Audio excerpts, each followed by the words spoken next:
My dad works in B2B marketing. He came by my school for career day and said he was a big ROAS man. Then he told everyone how much he loved calculating his return on ad spend. My friends still laugh at me to this day. Not everyone gets B2B, but with LinkedIn, you'll be able to reach people who do. Get a $100 credit on your next ad campaign. Go to linkedin.com/results to claim your credit. That's linkedin.com/results. Terms and conditions apply. LinkedIn, the place to be, to be. We acknowledge the traditional owners of country throughout Australia and recognise their continuing connection to land, waters and culture. We pay our respects to their elders past, present and emerging.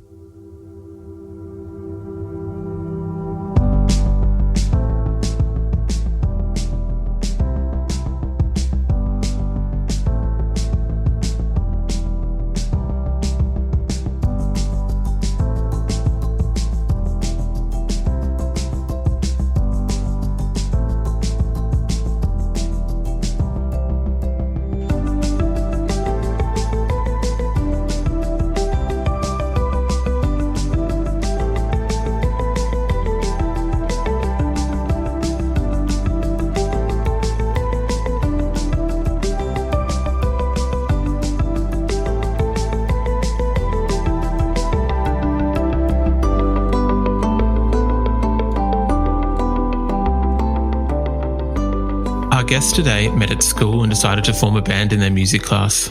They're hot contenders for landing a spot in the Triple J Hottest 100 this year, and they're the two frontmen from Perth punk rock band Sly Withers. Please welcome to This Song Is Yours, Jono and Sam from Sly Withers. Hey guys, how are we? Good, thanks, man. How you going? Doing well. Good, thank you. Now, thank you very much for being on the show today. Yeah, thanks for having us. My pleasure. Now, congratulations on a fantastic 2020 for yourselves and the other guys from the band. It was a pretty decent year in regards to, I think, Sly Withers really came to the mainstream this year, if that makes sense. You guys had a cracking year. Yeah, it was good. We were particularly lucky being a WA band this year, I think, in that things kind of happened a little bit, then settled down, and we kind of got back to playing shows pretty quickly and stuff, which was really lucky for us, and it's not something that other people were that fortunate to kind of have the advantage of. But yeah, had a good year. It was cool thing. Yeah. Being in WA and returning to the norm relatively quickly compared to everywhere else, I guess, do you think that being able to play those shows and take that time has given you better prep for releasing the second album? I think definitely the time that we got to spend recording, because our touring schedule got disrupted so much, has definitely given that album an extra set of legs. I don't think it would have come out the way that it did, and I don't think the singles that we put out this year would have been as strong if we didn't have that extra few months that we had in the studio, just slowly ticking away at things and getting things really how we wanted them. Yeah, definitely. Yeah. Because it was really like the only thing we had to do as well. Like it was like kind of like the lockdown kind of time period was like peak album making time period for us as well. So it kind of like it was a little bit good timing. I don't know if it feels weird saying that, but like yeah. Silver lining. Yeah, silver lining. Yeah. Was it always the plan to go in and record the second record when you did, or was it kind of forced your hand by COVID? No, always the plan. Yeah, that was the time period. Yeah, you worked on the record with Matt Templeman. What was the experience like working with Matt to help bulk up the songs a little bit? Yeah, it was really good. We've been friends with Temp for a long time, and I'd worked with him on a couple of other like small projects. But yeah, he's an absolute wizard, and like he knows us so well. He's so good at getting the best takes out of us, and he's not afraid to tell us when you've done a crappy take and you need to do it again.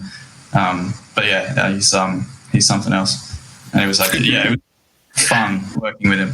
It was never like as much as he pushed us to the limits on a lot of days, especially vocal tracking. Like it was never not fun for us to be in there working with him. Very rewarding, I think.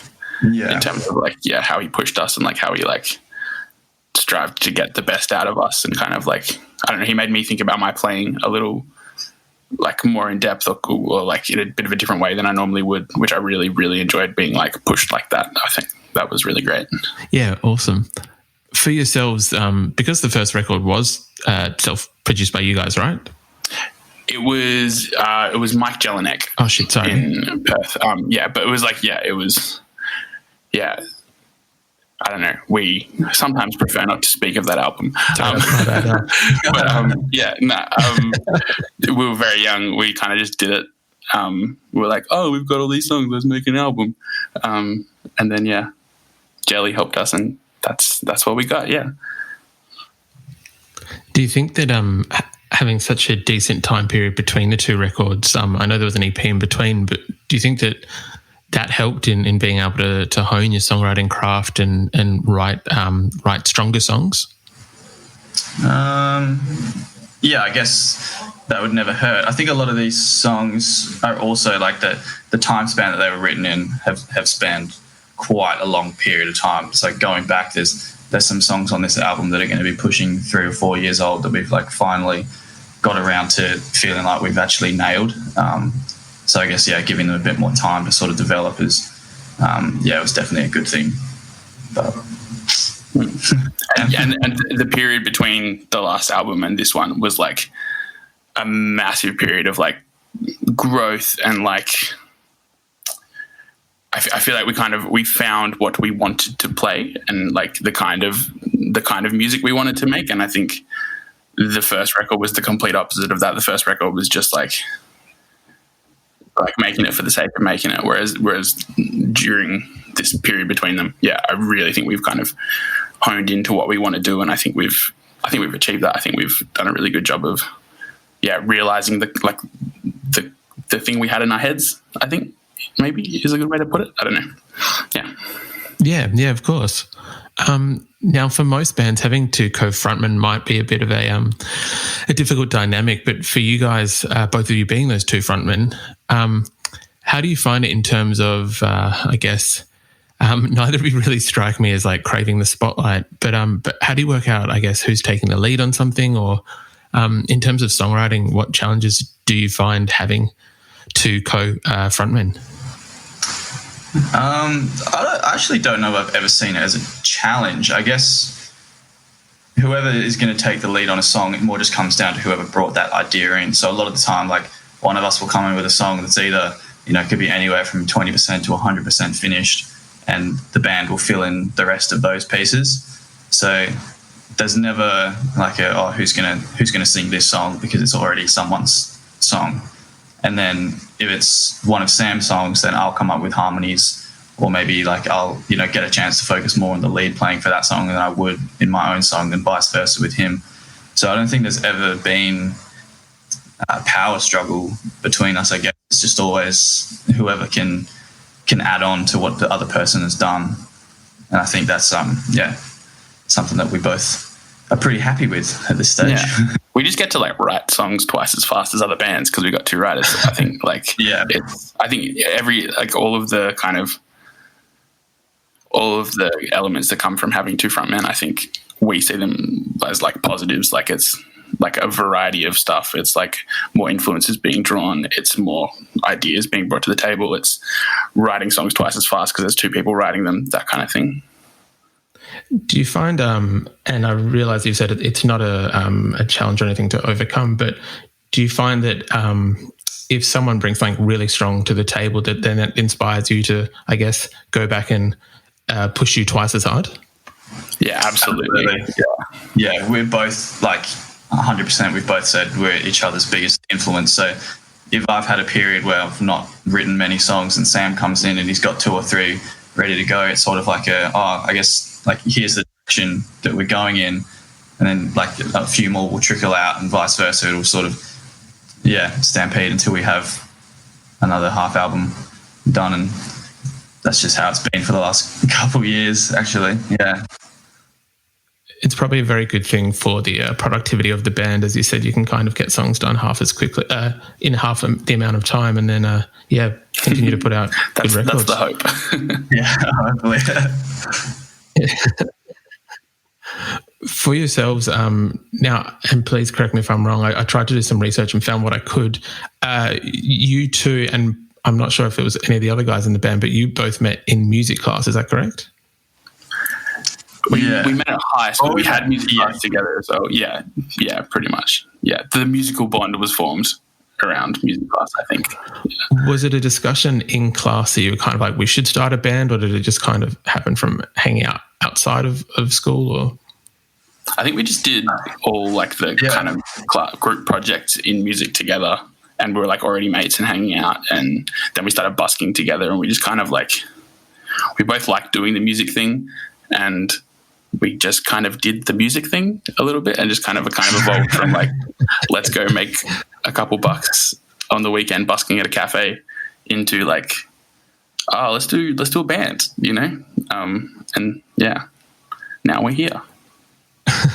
For yourselves going from, I guess, school, busking, and then being here, do you think that it was ever a point where you kind of thought it wouldn't, because now you're signed to a great Australian label, you guys are doing really, really well, going on tour in May. Was there ever a point where you weren't sure whether it could become kind of a career in terms of doing it full-time? I'm still not sure if it's going to become a full-time career. It's such, like, if anything from this year, everything in this entire industry is so fickle that, you know, it's a dangerous thing to put all your hope in. But yeah, it's been like, if anything, it's just been so much fun what we've been able to do up to this point, and we're super lucky that people have connected with it in the way that they have, and have allowed us to go out and tour and play these shows over the country. And some of the support slots that we've had have been absolutely insane. I think I might have missed the point of that question, but hopefully I come back around to it. No. It covered it. For yourselves, as you said, like, you guys had some incredible tours lined up last year, including an appearance at Splendour in the Grass. Was that, I imagine it must have been kind of heartbreaking to have that kind of put aside for at least 12 months. Yeah. That was a bit of a tough one, but I don't know, like, part of it for me, like, again, silver linings, one of the biggest things about us getting Splendour was the day we got the email where it was like, hey, do you want to play Splendour? And I was like, I just kind of like, I was like in the office with our manager, and he told me, and I just kind of like fell down on his chair and gave him a hug and just was quiet for a couple of minutes, because it was like, that's a huge moment. So like, yeah, we didn't get to play it, but bloody hell, they bloody asked us to play. That's huge. That's such a compliment. Like, I was so stoked on that. And so yeah, there's still positives from it, right? But yeah, hopefully this year we'll see. Silver linings again. I mean, I think if it goes ahead this year, or even it's not this year, but it's next year, I think we'll be in a better position to play it than we would have been last year. Like, the album will have been out, we'll have new material to play, and I think that's exciting as well. It'll be fun. Definitely. Blender is like this is the new us team. Go. With the songs that you released last year, Cracks was a huge song. When you kind of wrote it, because the chorus is quite a bit of a sing-along chorus, when you wrote it, did you think it was going to be as successful as it was? I had like lots of doubt about it, but I think that's more about me than it's about the song. I don't know. It was a bit of a, I don't know if risk is the right word, but I don't know how we like it kind of goes to this kind of like thrashy kind of punky kind of moment once the intro is done. And I think that's kind of the kind of most like, I don't know, untamed our music has ever been. And I kind of wasn't quite sure about how that was kind of going to come across, but I think, yeah, we're happy with it and stuff. And yeah, the song's done so well, which is sick. But yeah, I don't know. I never pictured it being a single when I was writing it. But then, yeah, I don't know. We're all super hyped about it. I think it was one of the more like, one of the songs we've been like the most hyped with in the jam room kind of thing, which is a good sign. Often, yeah. I think it was the most like the song that we probably worked the most on collaboratively as a band. Everyone had more input into that song than most of the others, where it's just the band will come in and sort of fill in the extra pieces. That was one where it was like, Sam, I think he had the verse and the chorus, but the whole feel of it and that whole thrashy part came about because Joel started playing that speed double time because he got it wrong. We were like, oh, maybe maybe this is like better. And then it went from there. So I think it was one where we're like, oh, that was a bit different, like to how we'd normally go about writing a song. And then when the bridge was the first time that me and Sam have ever done that sort of dual vocal thing. So yeah, it was a lot of like new elements for us, I guess. And a lot of like, let's just have a bit of fun here. Like, what's the funniest thing we could do? Yeah. Like, what would be the most like rewarding to us just in this moment in this jam room right now? Let's make it really fast, you know? Like, yeah, it was cool. Another single that you released was Bougainvillea, which has an incredible video. For those who haven't seen it, we'll put it in the show notes for the episode. But for yourselves, I guess, actually, firstly, where did that song come from? And I guess what was the catalyst for that song? And then we'll address the video in a second. So that one was like the opening lyric is centered around this kind of relationship that my late grandfather had with a big bougainvillea bush we had out the back of my parents' house growing up. And he used to kind of like do the gardening for us and stuff. And this bougainvillea was particularly hard to tame. And so he'd always have to be trimming it and stuff. And so he hated it, but like mum loved it. And so there was a bit of this kind of like tension between. And when he passed away, he like, one of the last things he said to my dad was just, you just have to go out the back to that bougainvillea and give it a little bit of a mist with some Roundup or something just to kind of like calm it down or whatever. So that opening line was like, yeah, there's a bougainvillea out the back. At least there was until last week. Guess you finally got what you need. That was kind of just kind of came out. And then the rest is kind of, it's very self-reflective. It's very like,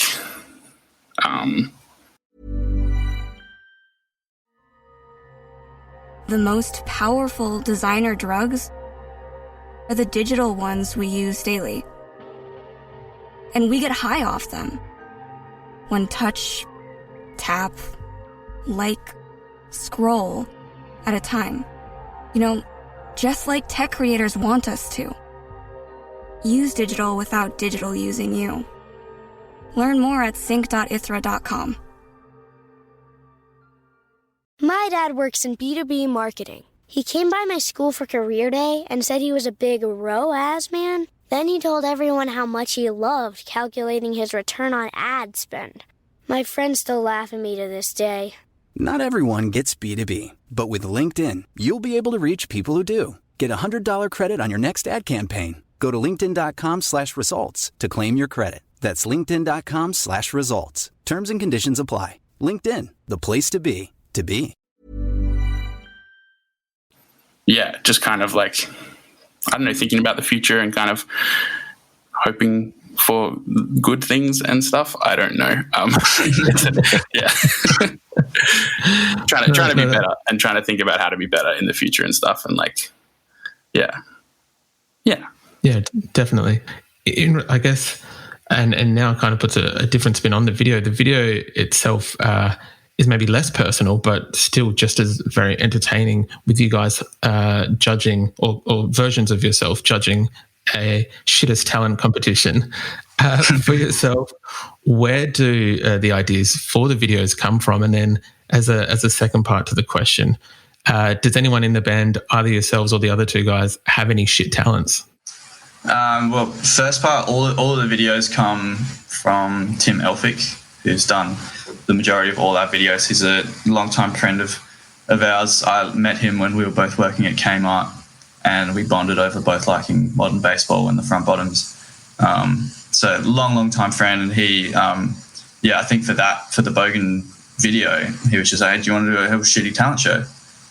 And we're like, well, yeah, okay. It was probably one of the quickest turnarounds we've ever done.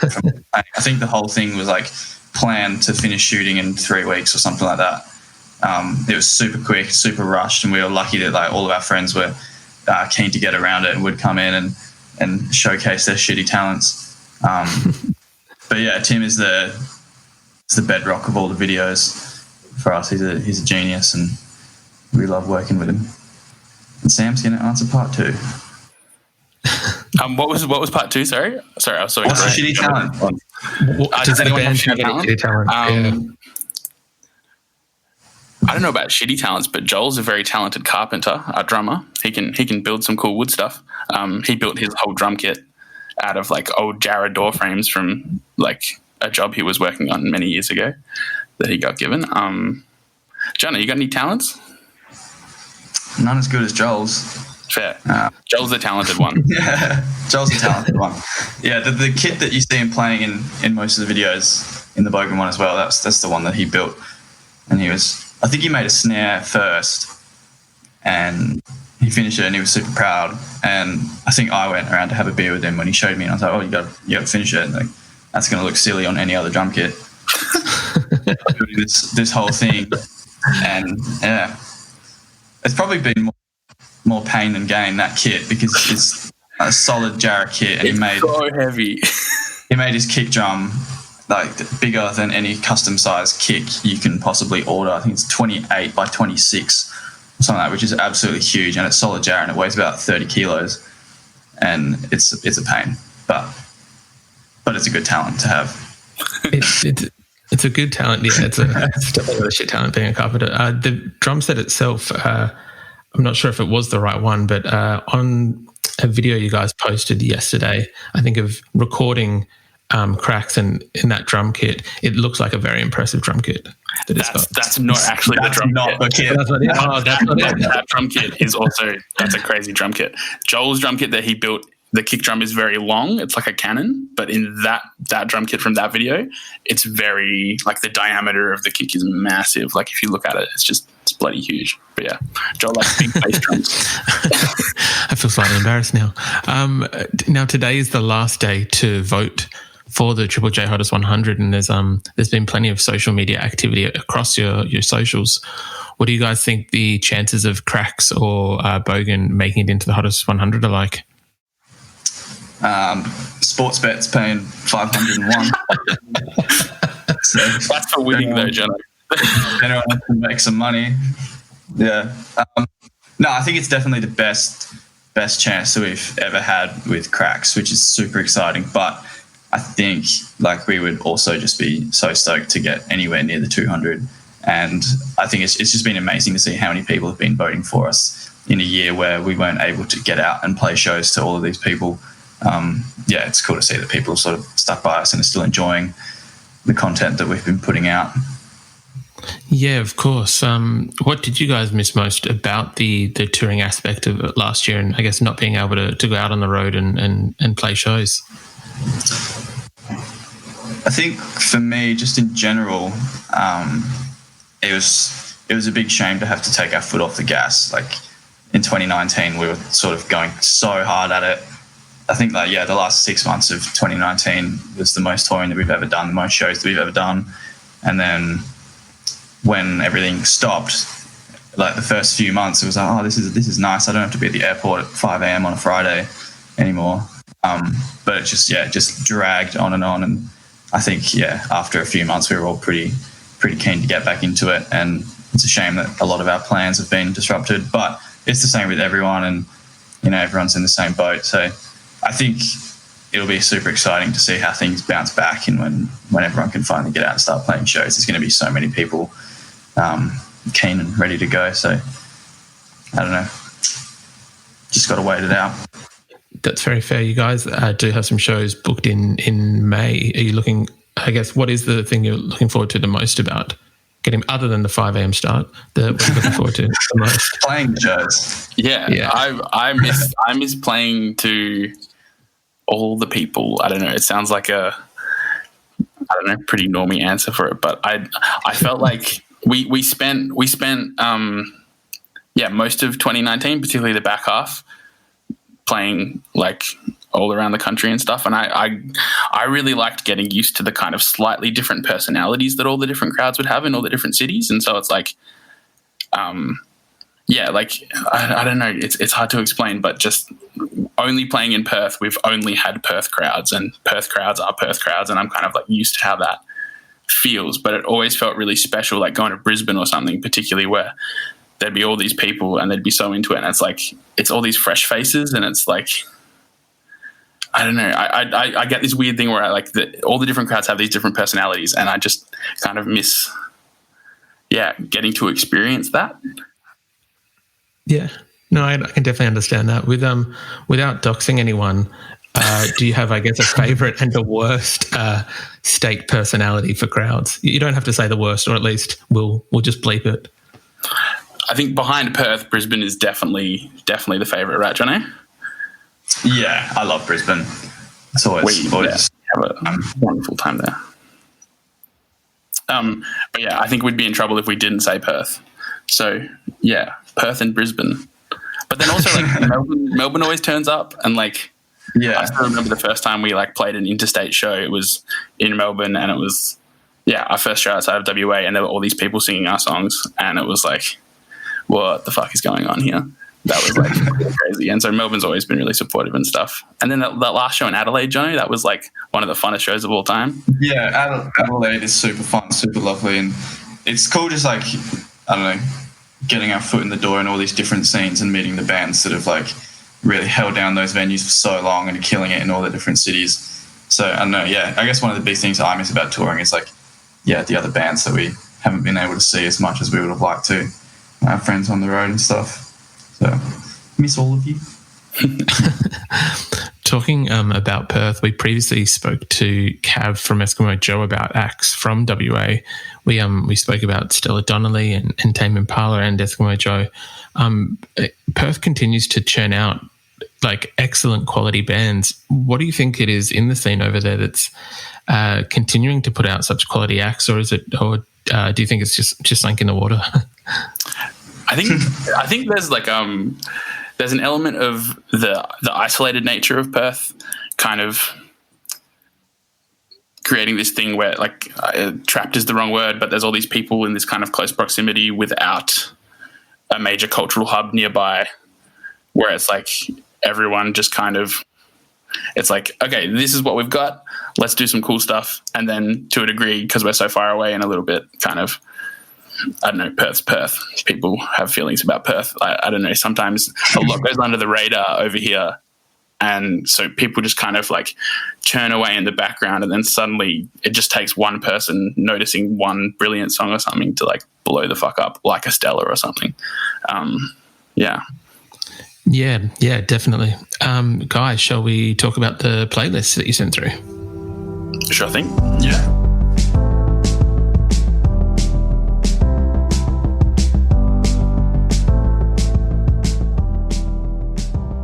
Now, the playlist has some excellent modern punk tracks, including bands like Pup and Modern Baseball. I feel like punk, or even folky punk as well, continues to transcend any, I guess, form of trend in terms that it kind of stays the same but still remains popular decade after decade. Why do these songs in particular resonate with you guys? Good question. I think there's something about, I think the reason I'm drawn to punk music in particular is this kind of feeling of, it's got all like the poppy melodies and catchy hooks and stuff that kind of, where like humans are just kind of programmed to like, you know, there's certain kind of like arrangements of like when you hear like a major scale or whatever, it just sounds nice to the human ear. And that's why like it's a thing that is recognized. And so you have all these kind of like sweet melodies and stuff, and then you combine it with like the powerfulness of like the heavy guitars and like just kind of this kind of very powerful backing sound. And it's just, to me, it just ticks all the boxes for what I like enjoy hearing, if that makes sense. Yeah, definitely. Also on the playlist, you've included some acts, I guess more folky on the spectrum, like Stella Donnelly, Paul Kelly and Phoebe Bridgers. Do you think that there's a bit of a correlation between, because I feel like the lyrics for some of those acts or some singer-songwriters could also be repurposed for punk bands. Do you think there is a correlation between the lyrical content of singer-songwriters and I guess more punkier bands, or some of the bands that we mentioned? Yes. yeah, for sure. Cool. So, I think that there's this like confessional nature to like punk and emo music that is mirrored in that kind of more folky stuff, right? Like your Phoebe Bridgers, your Paul Kelly. Like, a lot of the time those songs are about the lyrics. You know, that's the main thing that people are kind of drawn into. And I think the kind of more emo connotations of pop punk and stuff, it's emo, it's emotional. That is where you get that kind of lyrical connection from. And I think maybe you can draw a line there between those kinds of things. Yeah, definitely. One song that kind of jumped out to me, which relates back to pop punk, was The Motivation Proclamation by Good Charlotte, absolute classic from their first record. Do you guys think that some of these earlier 2000 pop punk bands now are having a little bit more difficulty being taken seriously due to their previous popularity? Yeah, for sure. And I think part of, I don't know, I feel like we've been on a little bit of a mission in our like close circles and stuff over the past few years to kind of break that pop punk stigma, you know, like Motivation Proclamation was like one of the first songs that made me go, wow, music, wow, bands, that's cool. You know, when I was a kid, I had like a Good Charlotte like music video DVD, and that was on it, and I just thought it was the coolest thing. Yeah. I think, yeah. People cringe at pop punk, but I feel like personally we take it as a bit of a mission to kind of like reclaim pop punk, stop cringing at pop punk, like that kind of vibe. But also, you know, the problem is some of it is very cringy. So I understand the natural pop punk is cringy, that kind of reaction. But hopefully we are changing that a bit because we love it. There's good stuff in there.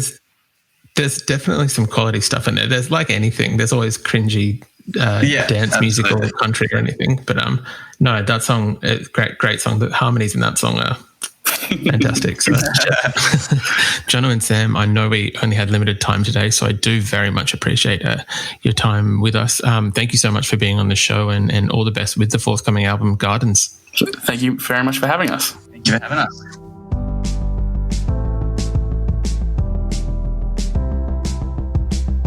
And that's our show. Thank you again to Jono and Sam from Sly Withers. Their forthcoming record, Gardens, will be released sometime this year in 2021. Singles Cracks and Bougainvillea are out now, and we've included a link to the Bogan video in today's show notes. You can also find all the band's songs across all streaming platforms. We also want to give a quick shout out to Sarah from Due Process for helping out with today's interview. You can find a link to our Spotify playlist in the show notes, where you'll be able to listen to all of Sly Withers' picks. If you like this show, please subscribe wherever you get your pods and stay up to date when new episodes are released. We release new shows each Thursday morning with guest playlists streaming on Spotify at the same time. You can follow the playlist profile on Spotify, and you can follow us on Instagram and Facebook. Until next week, cheers.